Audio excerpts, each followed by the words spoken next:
नमस्कार दोस्तों। एक बंजारे की कहानी।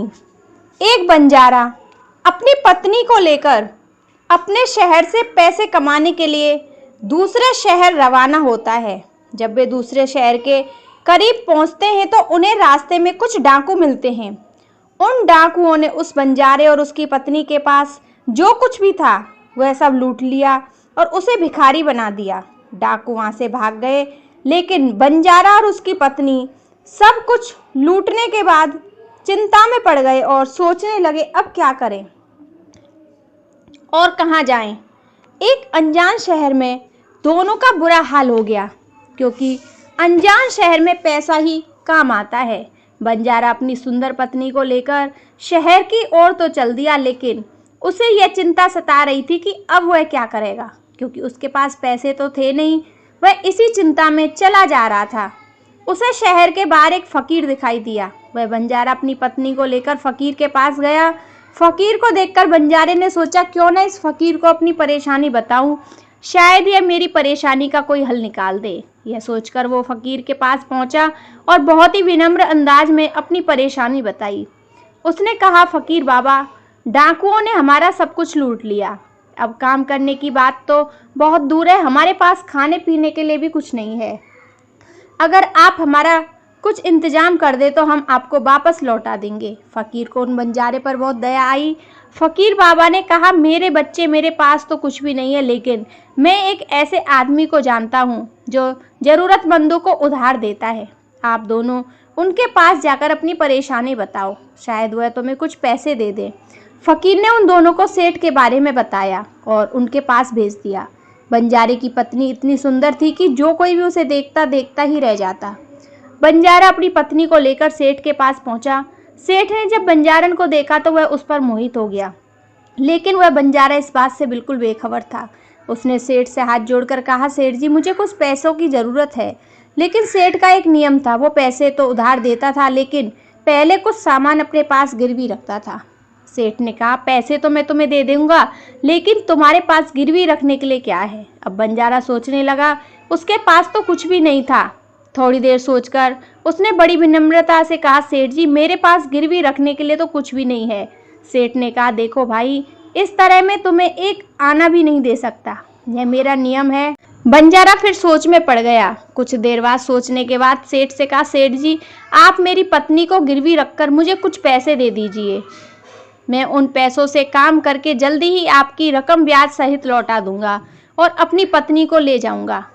तब तक मेरी पत्नी आपके दिए हुए पैसों के बदले में आपके पास मेरी अमानत रहेगी। सेठ तो यही चाहता था। सेठ ने जब बंजारे की यह बात सुनी तो वह खुश होकर पैसे देने के लिए तैयार हो गया और पैसों के बदले में बंजारे की पत्नी को अपने पास रख लिया। अब पैसे ही आधी रात का समय गुजरा। सेठ बंजारे की पत्नी के कमरे में पहुंचा। यह देखकर बंजारी की पत्नी के पैरों तले जमीन खिसक गई। वह डर के मारे सहम गई और उससे कहा, भगवान के लिए मेरे कमरे से निकल जाओ। लेकिन सेठ कहाँ मानने वाला था। उसने उस औरत से कहा, भगवान ने तुम्हें कितना सुंदर बनाया है। और फिर कहा, अब तुम उस नादान बंजारे को भूल जाओ, अब तुम हमेशा के लिए मेरी हो। उधर अब बंजारा सेठ के पास अपनी पत्नी को छोड़कर सेठ से कर्ज लेकर काम करने के लिए चला गया। बंजारे ने उन पैसों से ब्याज का काम शुरू किया। वह कम दाम में किसानों से प्याज खरीदता और दूसरे जरूरतमंद लोगों को ज़्यादा दाम में बेच देता था। इस तरह बंजारे ने उन पैसों से बहुत ही जल्द खूब धन इकट्ठा कर लिया और कुछ दिनों के बाद सेठ के पास पहुंचा और कहने लगा, सेठ जी, आप अपना हिसाब करके मुझसे अपनी रकम ले लीजिए और मेरी पत्नी को मुझे वापस लौटा दीजिए। अब इतनी सुंदर पत्नी को कौन वापस करता? सेठ ने बंजारे से कहा, भाई क्या बताओ, आज से 2 महीने पहले की बात है। तुम्हारी पत्नी अचानक बीमार पड़ गई और उस बीमारी के कारण तुम्हारी पत्नी की मृत्यु हो गई। मैंने तुम्हारी पत्नी का बहुत इलाज करवाया, अच्छे से अच्छे वैद्य को दिखलाया, लेकिन मैं फिर भी तुम्हारी पत्नी को नहीं बचा सका। बंजारे ने जब उस सेठ के मुंह से यह सुना तो दिल पकड़ कर बैठ गया और बहुत दुखी हो गया। फिर थोड़ी थोड़ी हिम्मत बांधकर सेठ से बोला, सेठ जी, जो होना था वह तो हो गया। शायद मेरे भाग्य में ही ऐसा लिखा हुआ था। अगर वह मेरे साथ ही रहती तब भी उसकी मृत्यु आती, क्योंकि होनी को कौन टाल सकता है। फिर भी आप अपने पैसे मुझसे ले लो, ताकि मैं इस बात से निश्चित हो जाऊं कि मैंने अपना कर्ज चुका दिया है और अपनी पत्नी को गिरवी रखने के लिए कलंक से खुद को बचा लिया है। बंजारे की बात सुनकर वो सेठ बोला, नहीं भाई, अब मैं तुमसे पैसे कैसे ले सकता हूँ। अब मैं तुम्हारी अमानत ही तुम्हें नहीं लौटा सकता, तो अपना कर्ज वापस लेने का मुझे कोई हक नहीं है। बंजारे ने बार बार सेठ से अपना कर्ज वापस लेने की गुजारिश की, लेकिन सेठ नहीं माना। उसके बाद उदास होकर बंजारा वहां से चल दिया और रास्ते में फिर उसी जगह पर पहुंचा जहां पर उसकी मुलाकात उस फकीर से पहली बार हुई थी। हमेशा की तरह फकीर अपने चबूतरे पर बैठे हुए थे। बंजारा भी वहीं से चुपचाप जाकर बैठ गया। फकीर ने जब बंजारे को देखा, उसे पहचान लिया और उसका हालचाल पूछने लगा। बंजारे ने पूछा, मामला फकीर को बता दिया तो फकीर बहुत अनुभवी आदमी था। बंजारे की बात सुनकर फकीर ने कहा, बंजारे भाई, उस सेठ ने तेरे साथ धोखा किया है। तेरी पत्नी अभी बिल्कुल सही सलामत जिंदा है। तेरी पत्नी को उस सेठ ने अपने घर में छुपा लिया है। अब ऐसा कर, यहाँ से राजा के पास चला जा और राजा के दरबार में जाकर उनसे गुजारिश करना कि महाराज, मेरी पत्नी को सेठ ने वापस दिलवा दो, क्योंकि यहाँ पर राजा बहुत ही समझदार, बहादुर और होशियार है। वह जरूर तेरी पत्नी को उस सेठ पर जोर डालकर दिलवा देगा।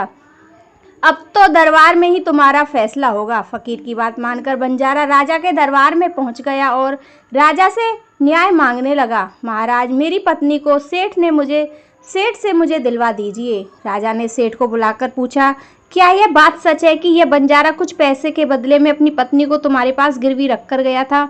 सेठ ने कहा हाँ करते हुए, हाँ महाराज, बंजारे की यह बात बिल्कुल सच है। राजा ने फिर कहा, तो तुम इसकी पत्नी को वापस क्यों नहीं लौटा रहे हो? राजा की बात सुन सेठ बोला, कैसे लौटा था महाराज? मैंने इस बंजारे को बता तो दिया कि आज से 2 महीने पहले इसकी पत्नी की मृत्यु हो चुकी है महाराज। अब मैं भगवान के पास जाकर तो इसकी पत्नी को वापस नहीं ला सकता। राजा ने पूछा, कोई गवाह है तुम्हारे पास जो इस बात की गवाही दे कि इसकी पत्नी इस दुनिया से चली गई है? तो सेठ बोला, महाराज, इस बात की गवाही वह अच्छी तरह से देगा जिसने इस बंजारे की पत्नी का इलाज किया था, और वे 4 आदमी थे, इस बात की गवाही दे देंगे जो इसकी पत्नी को कब्रिस्तान में दफना गए थे। उस सेठ ने यह बात इतने विश्वास के साथ कही कि राजा को भी उस पर विश्वास हो गया। तब राजा ने बंजारे से कहा, अगर तुम्हारी पत्नी जिंदा होती तो हम तुम्हें जरूर दिलवा देते, अब तो हम भी मजबूर हैं। इस तरह राजा ने बंजारे को समझाकर वापस भेज दिया। बंजारा फिर से फकीर के पास पहुंच गया और जो कुछ दरबार में राजा और सेठ के साथ हुआ वह सारी बातें फकीर को बता दी। यह बात सुन फकीर ने कहा, मैंने राजा को इतना बेवकूफ़ नहीं समझा था। मुझे दुख है कि उसने तुम्हारे साथ न्याय नहीं किया। उस राजा ने सेठ की बातों पर तो विश्वास कर लिया और तुम्हें समझाकर वापस भेज दिया। अब तुम मेरी यह बात ध्यान से सुनो। तुम एक बार फिर से राजा के पास जाओ और उनसे कहना कि महाराज, आप सिर्फ 3 घंटे के लिए अपने इस सिंहासन पर फकीर को बैठने का मौका दे दें। फिर मैं आपको बताऊंगा कि न्याय कैसे किया जाता है और न्याय किसे कहते हैं। वह बंजारा एक बार फिर से राजा के दरबार में पहुंच गया और जैसा उस फकीर ने कहा, उसने राजा से वही कह दिया। राजा ने बंजारे की यह बात सुनी तो यह सुनकर राजा ने कहा, मुझे 3 घंटे के लिए सिंहासन छोड़ने में कोई परेशानी नहीं है। यदि ऐसा करने में तुम्हें न्याय मिल जाएगा तो मैं 3 घंटे के लिए अपना सिंहासन छोड़ दूंगा। तुम उस फकीर को दरबार में बुला लाओ। राजा की यह बात सुनकर बंजारा फकीर के पास गया और फकीर को दरबार में ले आया। जब फकीर दरबार में पहुंच गया तो राजा ने अपना सिंहासन छोड़ दिया और सिंहासन पर बैठते ही फकीर के सामने सेठ को हाजिर किया। फकीर ने सेठ से पूछा, 2 महीने पहले जब बंजारे की पत्नी की मृत्यु हुई तो इसका कोई सबूत तुम्हारे पास है? सेठ ने कहा, हाँ, मेरे पास गवाह मौजूद है। फिर राजा बने फकीर ने हुक्म दिया कि गवाह हाजिर किए जाए। फकीर के हुक्म पर सेठ ने गवाह पेश किए। सबसे पहले फकीर ने उस वैद्य को बुलाया जिसने बंजारे की पत्नी का इलाज किया था। फकीर ने उससे पूछा, क्यों भाई, आपने ही इस बंजारे की पत्नी का इलाज किया था? वैद्य बोला, जी, मैंने ही इस बंजारे की पत्नी का इलाज किया था। वैद्य की बात सुन फकीर बोला, अच्छा वैद्य जी, मुझे यह बताओ कि तुम बंजारे की पत्नी का इलाज करने के लिए सेठ के घर जाते थे या फिर बंजारे की पत्नी इलाज करवाने के लिए तुम्हारे पास आती थी? राजा बने फकीर की बात सुन वैद्य बोला, महाराज, सेठ जी मेरे पास खुद आकर दवा ले जाते थे। फकीर बोला, यानी तुम विश्वास के साथ यह नहीं कह सकते कि वो दवा सेठ बंजारे की पत्नी के लिए ले जाता था या फिर किसी और के लिए? फकीर की बात सुन वैद्य बोला, यह बात मैं विश्वास के साथ नहीं कह सकता सेठ जी, किसके लिए दवाई ले जा रहे हैं? लेकिन सेठ जी मुझसे दवाई जरूर लेने आया करते थे। वैद्य की बात सुन वो फकीर बोला, इसका मतलब तो यही हुआ कि तुम मरीज को बिना देखे ही दवाई दे देते हो। यह तो बहुत ही अजीब मामला है। तुम दवा की जगह किसी को जहर भी दे सकते हो और हो सकता है तुम्हारे जरिए दिए हुए जहर से ही इस बंजारे की पत्नी की मृत्यु हुई हो। फकीर की यह बातें सुन वैद्य का चेहरा डर के मारे पीला पड़ने लगा। वो गला साफ करते हुए बोला, नहीं हुजूर, ऐसा हरगिज नहीं हो सकता। मैं अपने किसी मरीज को दवा के बदले जहर क्यों दूंगा, और इस तरह से जो मेरी सारी इज्जत मिट्टी में मिल जाएगी। वैद्य की बात सुनकर वह फकीर बोला, अब तो तुम ऐसा ही कहोगे। मैं तुम्हें अपने काम में लापरवाही करने के लिए एक मरीज की जिंदगी से खेलने के जुर्म में 50 कोड़े लगवाने का हुक्म देने जा रहा हूँ। इसके साथ ही तुम्हारा मुंह काला करके सारे शहर में ही घुमाया जाएगा। अब तुम सोच लो, सच बोलोगे या फिर मैं सिपाहियों को तुम्हें गिरफ्तार करने का हुक्म दूं। यह सुनकर वैद्य का बदन कांपने लगा और वह फकीर के पैरों में जा गिरा और बोला, हुजूर, मुझे माफ़ कर दो। मैं बेकसूर हूँ और मैं कबूल करता हूँ कि मैंने सेठ के किसी भी मरीज का कोई इलाज नहीं किया। सेठ ने तो मुझे हजारों रुपए दिए थे और कहा था अगर गवाही की ज़रूरत पड़े तो ऐसा कहकर उनके पक्ष में गवाही दे दूँ। बस मेरा यही गुनाह है। मैंने लालच में आकर इस सेठ की बात मान ली। राजा बने फकीर ने कहा, कुछ भी हो, तुमने गुनाह तो किया, इसलिए मैं तुम्हें झूठी गवाही के इल्जाम में 10 कोड़े लगाने का हुक्म देता हूँ। फकीर के हुक्म को राजा के सिपाहियों ने तुरंत पूरा किया और वैद्य को पकड़ लिया और भरे दरबार में उसे कोड़े लगाने लगे। पहला कोड़ा लगते ही वह जोर से चिल्लाया और कहने लगा, महाराज, मुझ पर दया कीजिए, मैं मर जाऊंगा। हर कोड़े के साथ उसके गले से दर्द भरी आवाजें निकलने लगी। वैद्य के साथ ऐसा होते देख सेठ ने गवाह के तौर पर बुलाए गए उन चारों लोगों के कलेजे को मुंह आ गए। उन्होंने बंजारे की पत्नी को कब्रिस्तान ले जाकर दफनाने की बात कही थी। अब बारी उन चारों गवाहों की आई तो फकीर ने उनसे पूछा कि तुम लोगों का कहना है कि तुम चारों ने इस बंजारे की पत्नी के शव को ले जाकर कब्रिस्तान में दफन किया था। मुझे यह बताओ, दफनाने से पहले शव को स्नान कराया जाता है, फिर उसे कफन पहनाया जाता है। इस दौरान क्या तुमने उस औरत के शव को बिना कपड़ों से के देखा था? यह सुनकर उस सेठ के चारों गवाह कहने लगे, नहीं हुजूर, उसका बदन तो हमने देखा ही नहीं। यह सेठ ने जब जनाजा तैयार किया था उसके बाद ही हम कब्रिस्तान में ले गए थे और उसे दफना आए थे। उन चारों गवाहों की बात सुन वो फकीर बोला, तुमने यह जानने की कोशिश भी नहीं की कि उस चारपाई पर मरा हुआ आदमी लेटा है या जिंदा लेटा है? कहीं ऐसा तो नहीं किसी जहरीली चीज़ से बेहोश करके उस चारपाई में लिटाया गया हो और तुम उसे कब्रिस्तान में ले जाकर दबा कर आए हो? यह तो बहुत ही बड़ा जुर्म है। इसके लिए तुम लोगों को मृत्यु की सज़ा दी जा सकती है। वे चारों गवाह वैद्य की पिटाई देखकर पहले ही भयभीत हो चुके थे। जब उन्होंने फकीर के मुंह से मृत्यु की सजा की बात सुनी, उन सभी के हाथ पांव कांप गए। जैसे ही फकीर ने सेठ की तरफ देखा तो सेठ का चेहरा बाहर से फीका पड़ गया था।